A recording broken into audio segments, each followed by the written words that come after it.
Hi, it's Dwyer. GamblersAdvisory.com, a free site. BettingAngle.us, a free site. Let me just segue right here, just for a moment, to say whoever put these fights together that remain on the calendar for 2023 has given boxing gamblers a huge opportunity. Right? These fights, some of them are priced where the favorites are going off at plus 300 and higher. In other words, the casino's telling you on a plus 300 that the favorite would win 3 out of every 4 times those two guys fight. I'm just here to tell you that boxing is far more uncertain than that. Right? Call this the fall of upsets. I'm expecting there to be several upsets between now and the end of the year. Right? These matches are very well put together. Whoever put them together took certain styles and said, hey, this favorite would have a problem with this style. And they've put the two guys in the ring. Now, the boxing public believes in favorites.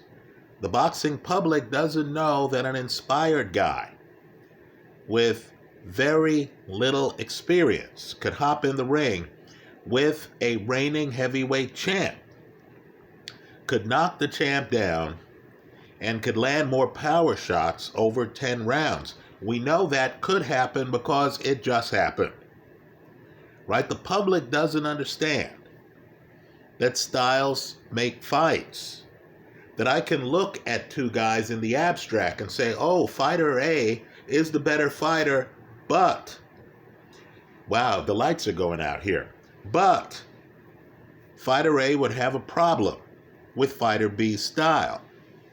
So, in the darkness here, let me try to talk about this upcoming fight between former heavyweight champion, two-time heavyweight champion, Anthony Joshua, and Otto Wallin, a guy who easily could have beaten Tyson Fury had the referee simply acknowledged the amount of bleeding caused by a cut near Fury's eye. Let's talk about it, but first remember, the opinion you should follow should be your own. Just consider this video to be a second opinion from a complete stranger online. Now, I'm going to pretend that my eyes aren't in their 50s and that my notes are clear, right? You can hardly see the notes from this distance. Here I am in darkness trying to read my own notes. Now, boxing blueprints and the ability to follow them are elusive. But I want you to think here about Murat Gassiev, a guy who was unbeaten at cruiser. He calls himself Iron. You know who his hero is? Mike Tyson. Right? This is a guy who, as you know, is seek and destroy. Front foot heavy style. Volume with power. And the power is two-handed. If he can't hit you in the head like Mike Tyson, he'll hit you in the body. Right? This is a guy who fights more like Mike Tyson than does Tyson namesake Tyson Fury. Well, just to understand, he fought a boxer who we all know very well now, Alexander Usyk, in Russia. And of course, Usyk then, that day, created the blueprint on how to beat Murat Gassiev. Right? Believe it or not, the blueprint isn't much different than what Buster Douglas did to an unbeaten Mike Tyson. Right? Usyk came in. Usyk is showing movement. He is forcing Gassiev to reset, to pick up his feet. Gassiev is following Usyk around the ring, fighting to set up a pocket that Usyk won't allow to happen. Right? Usyk shooting a jab. Usyk with the faster hands is throwing feints that have Gassiev tentative, that have Gassiev on his heels. Right, folks? This is the same blueprint you saw Usyk use against Anthony Joshua and against Daniel Dubois. Right, so Usyk's coming over at angles. He's feinting. He's throwing a jab. He's not diving in and staying in the pocket. No, he's moving. Right, there's a cushion between the two fighters. A cushion you and I know a Mike Tyson or a Murat Gassiev would not want to exist. Usyk uses the ring, keeps Gassiev guessing, keeps Gassiev tentative, forces Gassiev to box, doesn't make the fight a test of manhood. Usyk wins the fight by several rounds. Now, the reason we're talking about Usyk's blueprint is that's exactly the blueprint that Otto Wallin used to give Gassiev his second loss. Understand, it's that loss that got Gassiev the role of mandatory to Filip Ergovic. Right? It's Wallin's victory over Gassiev that got Wallin the mandatory status. It's that mandatory status that has him now in the ring with Anthony Joshua. Right? Think about it. And this should tell you all you need to know. You know I've been calling Ergovic the heir apparent. You understand that Ergovic got off the canvas to beat Zhilei Zhang. Right? A Wallin-Ergovic fight would have been for a share of the heavyweight title. Just understand that Wallin decided instead to fight AJ. He wants the money. I don't blame him. He's in his 30s. But understand, the money isn't worth it if he didn't think he beats AJ. Because if he fought Ergovic, and if he were to beat Ergovic and get the title, the money would be there. Right? The guys I just mentioned, Zhilei Zhang, AJ, they all want a shot at the title. Whoever has the belt is going to make a lot of money. Understand how ridiculous the situation is, too. Ergovic is fighting on the card. If Ergovic's fighting on the card, if both Ergovic and Wallin could get ready to fight in December, why aren't they fighting each other? It's because there's a conspiracy in boxing. It's because everyone in boxing understands that the Fury-Usyk fight has more punch, so to speak, if it's for the undisputed heavyweight title. So rather than have the guys, right, Ergovic and Wallin, fight for a share of the heavyweight title in December, everyone is going to play nice until Fury fights Usyk. Then, of course, one of these sanctioning bodies, I believe it's the IBF, is going to treat that winner like the IBF just treated Terence Crawford. And they're going to say, hey, player, you haven't fought our mandatory. We have set up our own championship fight. In other words, the winner of Fury-Usyk is going to be undisputed for about 5 minutes, which, by the way, is 4 minutes and 59 seconds longer than Jermell Charlo was undisputed when he fought Canelo, because understand, by agreement, the second that fight tipped off, Tim Tszyu then became the champion for one of the belts formerly held by Jermell Charlo. But of course, because the fight started with Jermell Charlo in the ring against Canelo, advertisers were able to say, hey, this is a fight between two undisputed champions. Welcome to advertising in boxing. Well, just understand, Otto Wallin is risking a shot at the heavyweight title to fight Anthony Joshua. And the reason has to do with blueprints. He was able to follow the Usyk blueprint in beating Murat Gassiev, who is more front foot than Joshua. Now he's going to try to follow that Usyk blueprint again against Anthony Joshua.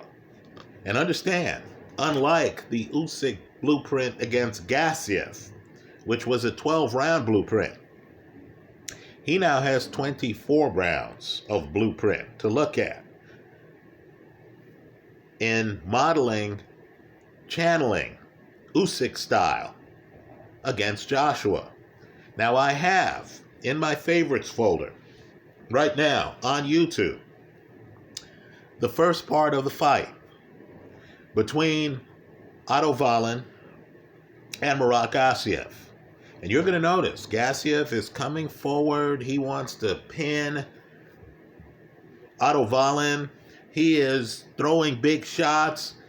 And Otto Wallin, of course, is in the middle of the ring. He's using lateral movement. He's forcing Gassiev to walk into a jab. Sound like Buster Douglas, doesn't it? Right? He's mixing up a back foot with a front foot. He's keeping Gassiev guessing. Now here's the question. Can he do this against Anthony Joshua, who has his own blueprint? The blueprint to me on how to beat Otto Wallin is from the Tyson Fury fight. Understand, Otto Wallin in the middle of the ring is giving Tyson Fury problems. He's the better athlete than Tyson Fury. He cuts Tyson Fury. Tyson Fury starts bleeding. I'm sure everyone in the Fury part of the ecosystem, that's Bob Arum, that's Frank Warren, right? That's Fury's family. I'm sure all of them understood the urgency. Certainly the fighter did. So what happened next is why Tyson Fury is Tyson Fury. Fury was able to come inside and start roughing up Otto Wallin in a way, by the way, that he could not do against Francis Ngannou. That's a key moment of the Ngannou fight. Tyson Fury tries to come in and wrestle, believe it or not, Francis Ngannou, who quietly in the ring reminded the champ that he also was a professional athlete, right? Ngannou, big, muscular, strong, was able to grab Tyson Fury, right? Fury couldn't grab him on demand like he did Steve Cunningham, who dropped him, like he did Otto Wallin, who cut him, like he did Deontay Wilder in the third fight, who dropped him twice. Now the question here, and it's a big question, is that Anthony Joshua? Right? Let me just be unfair here to everyone. I'm going to name some great champs. Right? Is Joshua the kind of guy who can come out like, and look up this fight, it's online, the great Lennox Lewis against an unbeaten Michael Grant? Right? We forget that fight. Grant was viewed as a monster. I'm telling you, many people here in the United States thought Grant was going to beat Lewis. By the way, that fight, different time in the heavyweight division. Lewis, dominant champ against an unbeaten up-and-comer. And I believe that fight was in upstate New York or something. It wasn't in Saudi Arabia. There wasn't a big pay-per-view market. Right? You didn't have the money in boxing that you have now. Well, understand, Lennox Lewis wasn't playing that day. Lewis comes out. Lewis, believe it or not, like Tyson Fury at times, is grabbing, holding on to Michael Grant. But it's clear Lewis wanted the early knockout. In fact, like Tyson Fury against Steve Cunningham, Lewis starts fighting dirty. Lewis starts holding Michael Grant's head while he's hitting him with punches. Right now, folks, is that Anthony Joshua? I don't mean to pick on Joshua. Let me say this. I think Joshua beats Deontay Wilder. Right? Because I believe, like Joshua, Wilder likes to wait on boxers. Right? I believe Anthony Joshua isn't that version of Lennox Lewis. I believe Anthony Joshua is not the George Foreman who fought Ali in the Rumble in the Jungle, right? I know Foreman lost that fight. I know he said, Foreman punched himself out. Folks, Foreman came out and it's clear he wanted an early stoppage. He comes at Ali in a way few people did. Right? Understand, Foreman was Sonny Liston's protege. He saw the mistake Liston made in the first fight. He wasn't going to make it. So he is hunting. If you want to beat Otto Wallin, you have to go hunting. You have to do it better than Murat Gassiev did it. You have to use leg speed. You have to literally chase after Otto Wallin. Is that AJ's current state of mind?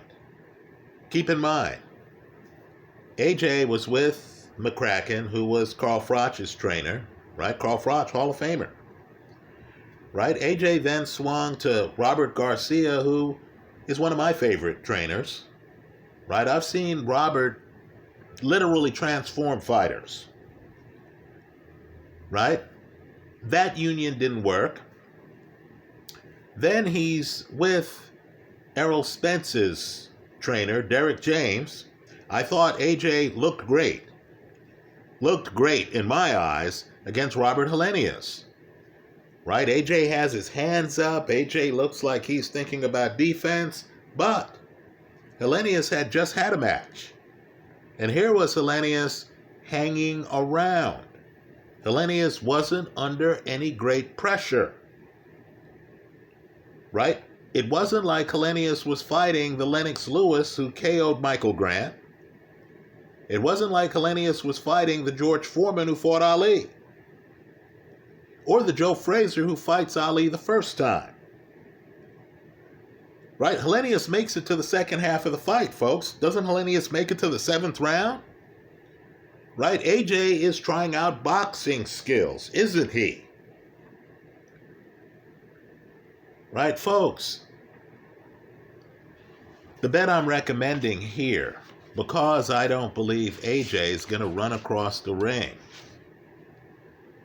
and try to roughhouse Otto Wallin, who just beat a guy who was trying to set up a pocket and he was coming after him, Murat Gassiev, right? Because I believe Anthony Joshua is actually going to allow a boxing match to break out. And because I believe Otto Wallin knows more about Usyk's style than probably members of Usyk's family. Right? Otto Wallin he wanted this fight. He is convinced he can beat AJ. Right? He had a fight all set up, all ordered, with Filip Hrgovic for the heavyweight title. Instead, he's fighting AJ. Right? Otto Wallin is going to come out and he's going to be moving, folks. He's going to be boxing. Now let's talk about the betting odds because they are shocking.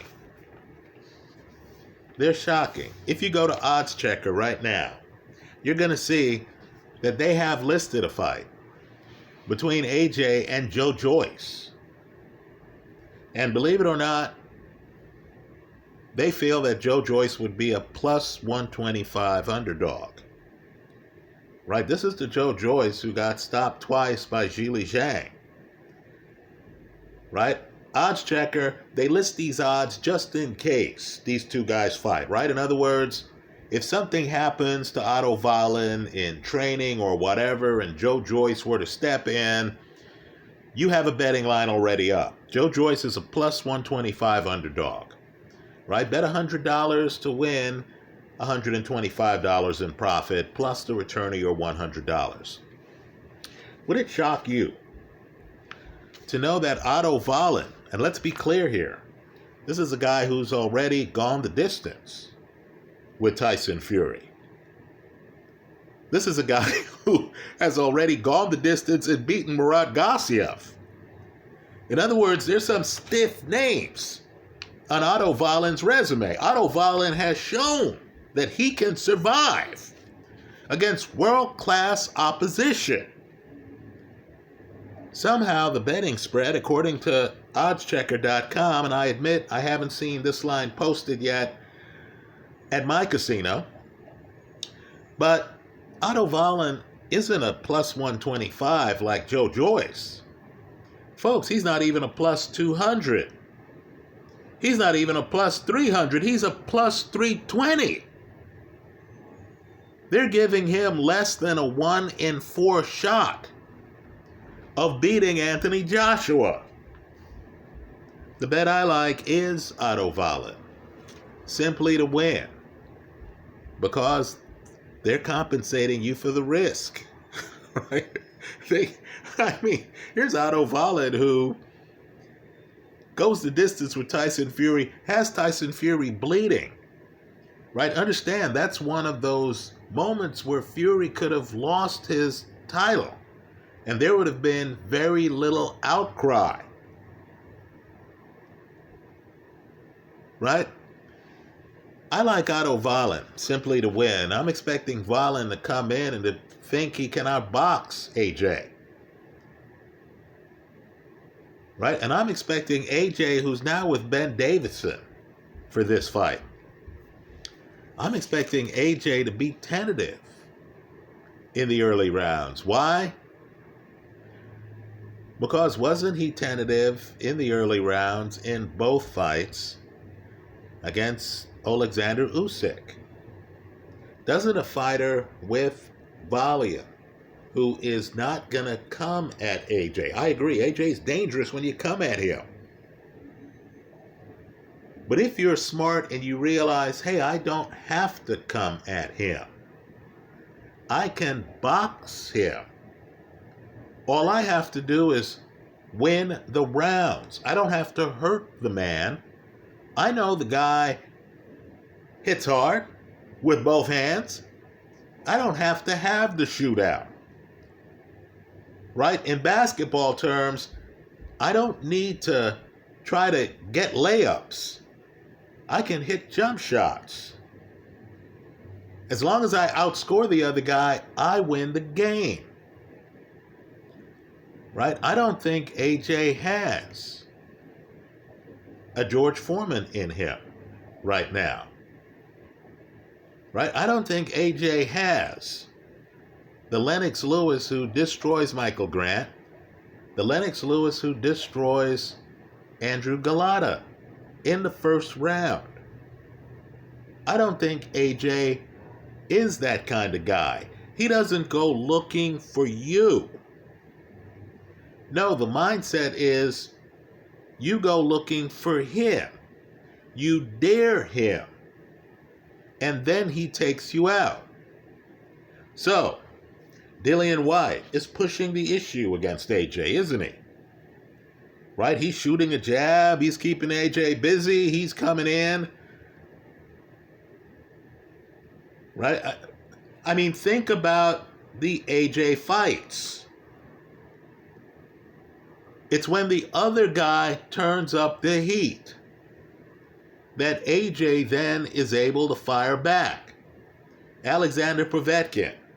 I still say Povetkin wins a majority of the rounds. I know the judges saw it differently. The tape exists. We can all be a judge for ourselves. right? He's inside, he's outside on AJ, he's hitting AJ with shots. It's because he's attacking AJ that AJ is able to throw a nice short punch that changes the trajectory of the fight. You remember how AJ got his title? I believe it was against Charles Martin, right? Charles Martin is daring AJ to hit him. AJ throws a straight right, drops him, he gets up, AJ throws another straight right. Right, that's what AJ needs. Vladimir Klitschko, right, is fighting AJ. It's Klitschko who's pushing the action. Then Klitschko gets dropped. It's Klitschko who gets off the canvas, drops AJ, and is pushing the action when AJ ends it. Right, I think AJ has the same problem that, dare I say it, Gervonta Davis has.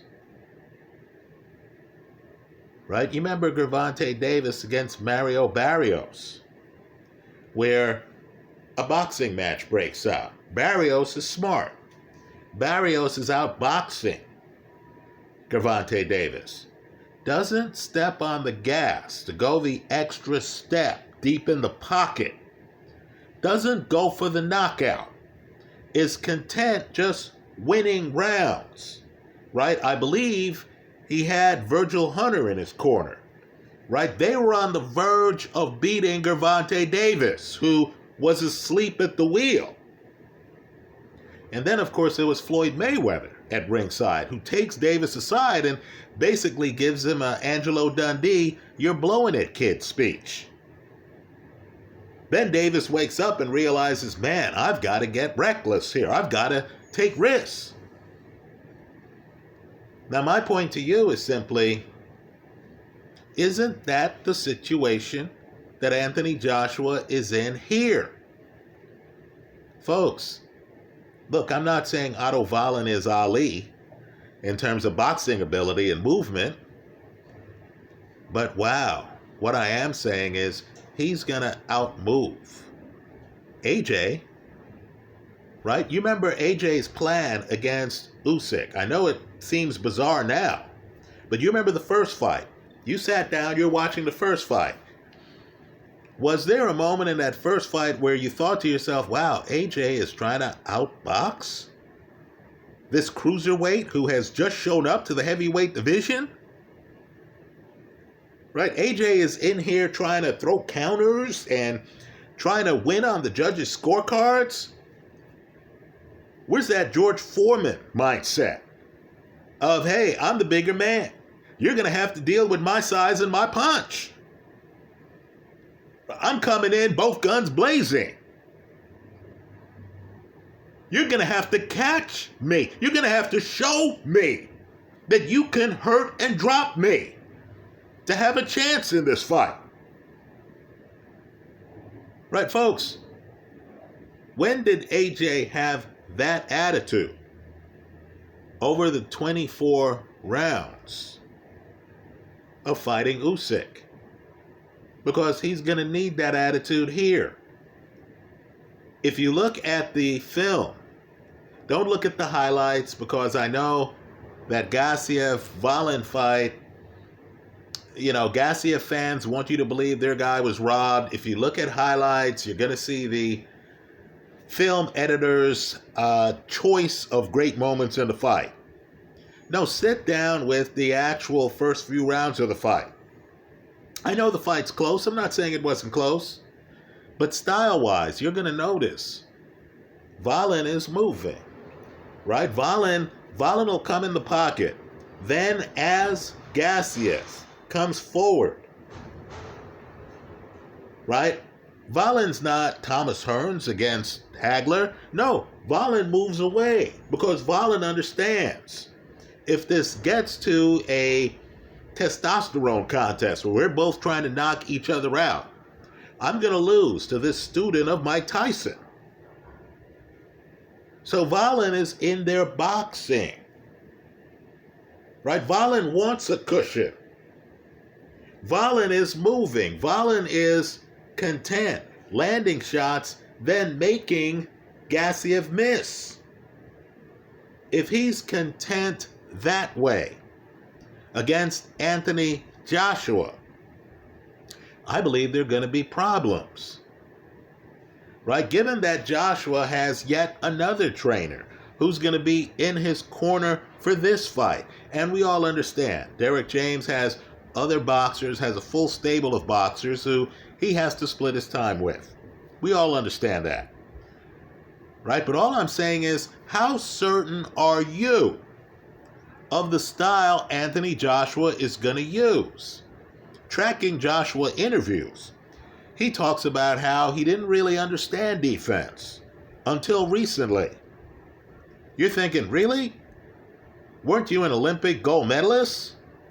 Weren't you heavyweight champ twice? Right, Josh was just learning defense.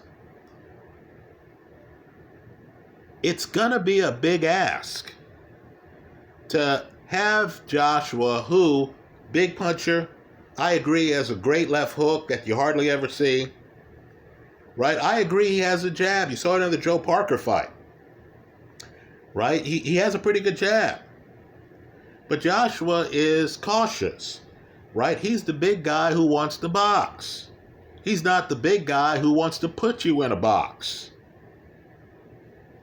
Right? It's as if Joe Louis is in the ring and Joe decides he's just going to try to outbox the smaller guy. Right? He's not going to try to knock out Billy Conn. He's going to try to outbox and win a decision. Right? That's the AJ mindset. Folks, he has a boxer in front of him. Fight-wise, this isn't that long after the 2 losses to Usyk. Who did he fight? Jermaine Franklin? Think about that fight.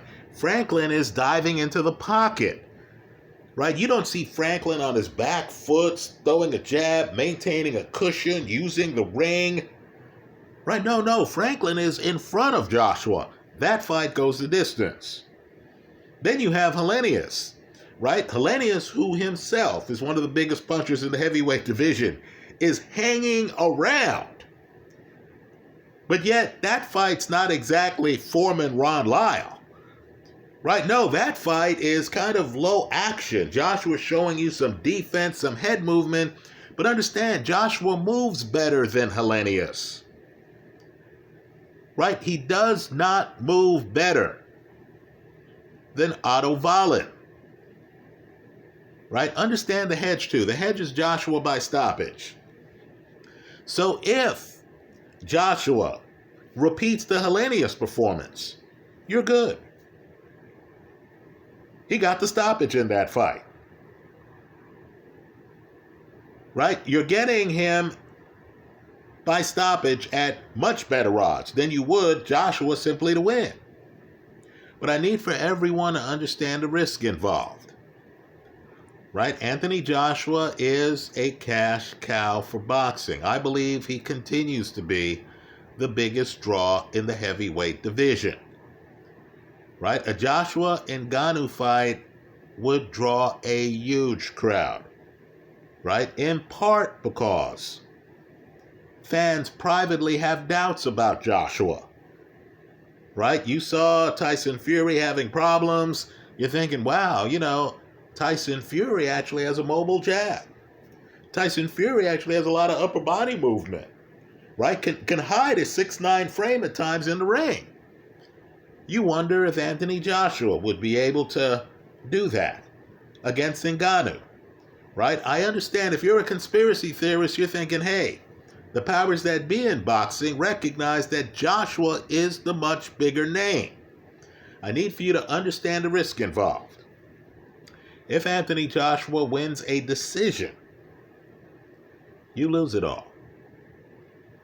Right? I like Otto Wallin here, simply to win. I'm getting a plus 320. I'll hedge the play with Joshua by KO. Right? That's how I see the fight. Understand how these things go. If you get to the 7th round, and Helenius is hanging in there against Joshua, if Wallin gets to the 7th round, and you're looking at your scorecard and you're thinking, wow, I have Wallin up here, possibly 5 rounds to 1. There's going to be panic on the Joshua side of the aisle. By then, you will realize that you've already won the bet, assuming the judges are fair. And in boxing, that's a big assumption, right? But just understand, at that point, you would realize Joshua needs a knockout, right? Joshua needs to come back in the fight. By that point, you're going to have the same dynamic you had in the Tyson Fury and Ngannou fight, where people are saying, what? This fight's competitive? How's that possible? Right? Suddenly, people in the crowd are going to start to get behind the underdog, because they'll realize the underdog has exceeded expectations, which in this case are far too low for Otto Wallin. I'll bet the upset here, but understand the hedge gives me a nice cushion, a nice insurance. I like Wallin simply to win, hedged with Joshua by stoppage. That's how I see it. Let me hear from you. I hope you leave your comments in the comment section of this YouTube video. Thanks for stopping by.